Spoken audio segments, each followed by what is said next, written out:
breaking news মিয়াখেদা আন্দোলনক লৈ এবাৰ মুখ্যমন্ত্ৰী হিমন্ত বিশ্ব শৰ্মা আৰু গৌৰৱ গগৈৰ মাজত তুমুল বাকযুদ্ধ বিজেপিয়ে 2014 চনৰ পৰা কিমান বাংলাদেশী খেদালে এই প্ৰশ্ন উত্থাপন কৰিলে এবাৰ গৌৰৱ গগৈয়ে মিয়াবোৰক ন অসমীয়া বুলি কোৱাত ক্ষুব্ধ হৈ পৰিল মুখ্যমন্ত্ৰী ৰাহুল গান্ধীৰ ঘৰলৈ মিয়াবোৰক লৈ যাবলৈ পৰামৰ্শ দিলে এবাৰ মুখ্যমন্ত্ৰীয়ে অসমীয়াৰ কাৰণে ঠাই নাই ন অসমীয়াক ক'ত ৰাখিব মুখ্যমন্ত্ৰীৰ উত্তৰ গৌৰৱৰ প্ৰশ্ন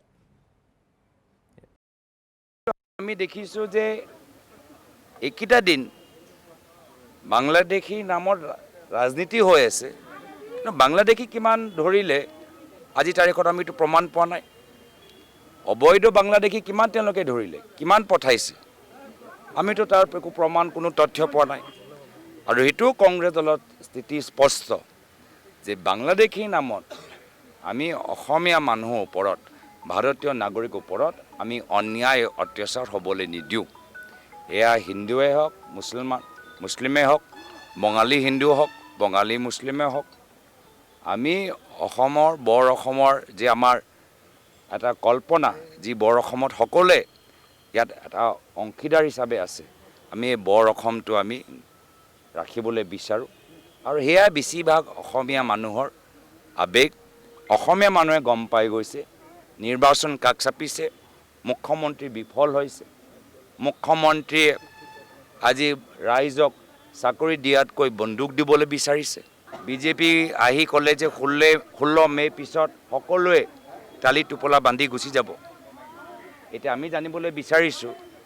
যে কিমানক তেওঁলোকে বিদায় দিব পাৰিলে তো আমাৰ কথা স্পষ্ট বাংলাদেশী অবৈধ বাংলাদেশী NRC ভিতৰত সোমাব নালাগে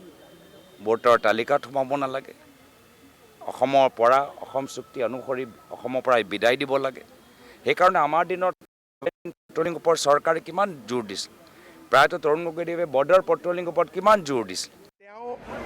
ভাল কৰি ন অসমীয়াসকলক তেওঁৰ ঘৰত ৰাখি থৈ দিয়ক আমাৰ ঘৰততো জাগা নাই অসমীয়াৰ কাৰণে আমাৰ জাগা নাই ন অসমীয়াৰ কাৰণে আৰু ক'ত জাগা আছে মাটি বাৰী নাই জাগা নাই ঘৰ নাই অসমীয়াখিনিকে জাগা দিব পৰা নাই ন অসমীয়াখিনিকতো দিব নোৱাৰোঁ গতিকে ন অসমীয়াখিনিক গৌৰৱ গগৈ ৰাহুল গান্ধীৰ ঘৰত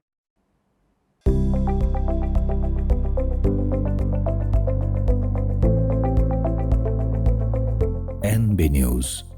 সহজ সৰল ভাষাত নৱভাৰতৰ কথা